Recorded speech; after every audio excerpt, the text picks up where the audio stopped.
Georgia is in a bit of an unfamiliar spot, sitting in the number 3 position as we start the 2025 cycle. They're usually number 1, but UGA only right now has 5 commitments as we head out of the dead period. Lots of room to add. And in this video, I got Rusty Mansell on to talk about a few of the most important targets we head into the spring. But first, UGA fans, hit subscribe to the On3 Recruits channel. I mean, we got Rusty Mansell in studio. You know, you got to hit subscribe. All right.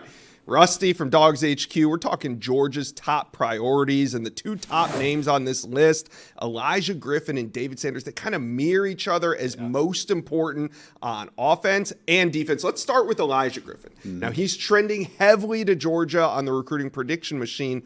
Is this a recruitment that you think, well, could be the foundation of this class? Could we see Elijah Griffin? Is there any way that Georgia could get him committed before we hit the summer recruiting months? I think he's going to take his visits, but Georgia fans are accustomed to having dominating defensive linemen. You look at Jalen Carter, Trayvon Walker, Devontae Wyatt, all these guys the last couple of years, and people are like, who's the next one? Who's the next one? Well, I can tell you, Elijah Griffin is the next one if Georgia can land him. And at Savannah Christian had a chance to see him in the state championship game.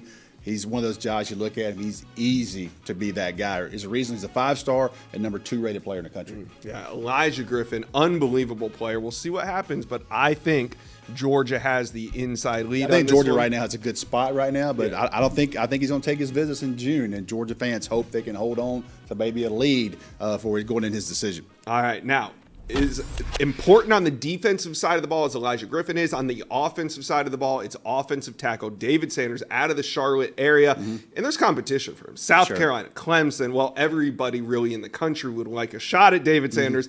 But in the Southeast, there is some competition for Georgia. How much of a priority has he been to Kirby Smart and his staff? I think he's been to Georgia more times than any other school the last 3 years. He's a major target. Ironically, the first person that really recruited him was Matt Luke for Georgia. Well, guess where Matt Luke is now? He's at Clemson a couple years later. So, you know, really, I think behind the scenes, this is a Georgia-Clemson battle. So you're going to see Matt Luke versus Stacey Searles in the end. I think one of those premier offensive tackles. You see him in person, you go, oh, my God, that kid's still in high school, and he has another year to play. Major target for UGA staff at offensive tackle. Yeah. All right. Now, moving on. If we're going to talk Georgia spring recruiting, then we got to talk the quarterback position. And at the QB position, it's all about Julian Lewis right now. The quarterback out of Carrollton, Georgia, committed to USC.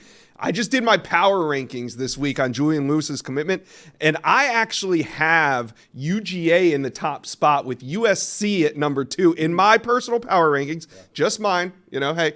But Julian Lewis, when it comes to his recruitment, we just saw him set 5 visits for the spring. What does that tell you about where his decision timeline is at? Well, really, those are unofficials. Yes. So he's got officials he can save and probably will take him. We think he's going to take. I think he'll take him. I think he'll take him. In my opinion, he'll take him in June. Look, Julian, better known as Juju. Yes. You know you're really good when you just go by your name, Juju, and everybody knows. You don't have to say his last name. It's Juju. And there's other Jujus out there, but Julian Lewis takes the top spot. The thing about Juju, what has put him more in the spotlight is now he's reclassed. His class of 2025. Oh, it's go time. Yeah, so it's like everything is sped up for him. Every visit now becomes that much more important. Not only did he reclass, he's going to be a mid-year.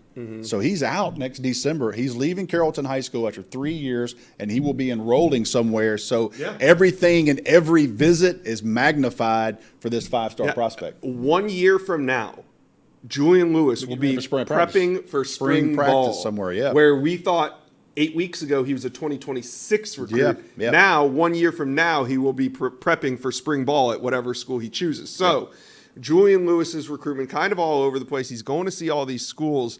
When do we expect him back in Athens? And do you think that they lock that official visit in for the summer? Do they wait for the fall? I mean, what do you do if you're recruiting Julian Lewis? I think you get him in the summer because I know Joey King at Carrollton, and he's not going to get in the way of any decision other than let's get this thing done before football starts, because we're trying to win the state championship. Joey King, Coach Trevor Lawrence, he's been through this before. He's been through the high publicity of a star quarterback. I think that he's going to Alabama on March the 8th. He'll be at Georgia again March 15th. He'll be at Auburn March 22nd, Colorado, and then USC. So that's the next round of unofficial visits. What I would do if I was a staff When he gets there in March, I would set up that visit for June because I think it's going to go that long, but I don't see this going into football season. I've known Joey King a long time. He's not going to get in the way of anything, but he's going to want that decision over come August. I like USC getting that last spring visit. Unfortunately for USC, I think this is only his spring visit tour.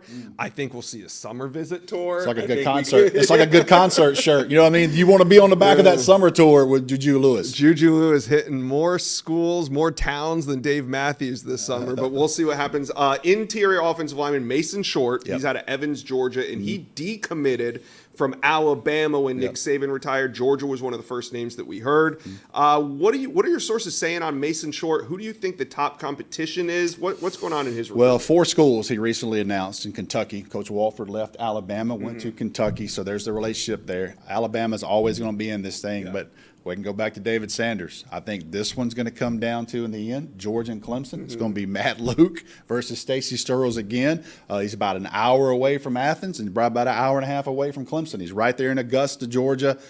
Mason, a big-time target. He's been on everybody's radar since he was a 9th grader, big 6'6" prospect. Again, how do they grow like this in high school? But I think this one's going to come down to June visits again. Josh, you're going to have a busy June, man. So it'll come down to visits in June, and I think in the end, there's going to be 2 schools battling for Mason Short. It'll be Georgia and Clemson. We're going to have to make a whiteboard with tally marks for Stacy Searles versus Matt Luke in the 2025 cycle for top offensive linemen. It seems like they are facing some really big battles for sure. For a bunch of them. All right, last name we're going to hit in this update is wide receiver Travis Smith, 6'4", 200 out of Westlake High School in Atlanta, Georgia, and his recruitment is blowing up. I know we like him. We have him in the top 150 right now. I could see him even moving up higher. Yeah. What are your sources saying on Smith? I know he's definitely not in any time. He's not making a decision anytime soon. Yeah. But who are the teams involved, and how do you feel about Georgia's chances? From the Georgia perspective, I can give you one quote from him this week. I hit him up and I said, hey, have you heard from James Coley? This was about 2 hours after Coach Coley was announced. He goes, yeah, I've already talked to him. Super excited, great recruiter. It tells you that James Coley in that office said, hey, get on the phone with this guy right here. He's one of our major targets. I think Travis Smith is I haven't seen the board at Georgia, but he's up. If he's not up top, he's in that. Yeah. He's in. I can commit at any time. We got a chance to see him at the Under Armour camp down in Carrollton. Smooth. I guarantee he's 6'3.5", legit. Ball skills, everything can separate. He's got the catch radius, everything. Just a hot going name term with Travis Smith out of Westlake High School. He is a massive, massive Georgia target, and we'll continue that with James Coley now. Okay, so we are now about a week from the dead period ending. I believe 4th or 5th we'll see it open back up, contact period, visits, all that stuff. When can Georgia fans expect Athens to be the place to be again for recruits? What weekend is it look like that'll be? Kirby Smart's procedure, his policy is kind of being every weekend's open. It's not one of those deals where you have the treasure hunt or all this and all these things right here. 5 recruits. It's really, if we can have 10 this weekend and 10 the next and 10 the next, come on. So it's worked for Georgia. They do have those bigger junior days. Georgia had one in early January, but they came back in the last weekend. So it's not really, remember Dog Night used to be the big thing, and you would have 200, 300 prospects there, and that was such a big media thing. Well, Kirby Smart didn't do that. If you want to come visit Georgia and you can, come on. And that's how their policy's been. Hey, and you get these smaller, more intimate groups. It's hard to spend on a big weekend. If you got 70 recruits in, how do you really spend time with each one? Whereas you bring in 8, 10, 12 guys a weekend, you can do that. So, whew. All right. Well, recruiting for Georgia is about to heat up. Can you believe I got Rusty Mansell in studio today? Man, what a treat this was. What a Cadillac spot you got up here. Appreciate it. Appreciate you coming by the new studio and dropping by the Inside Scoop today.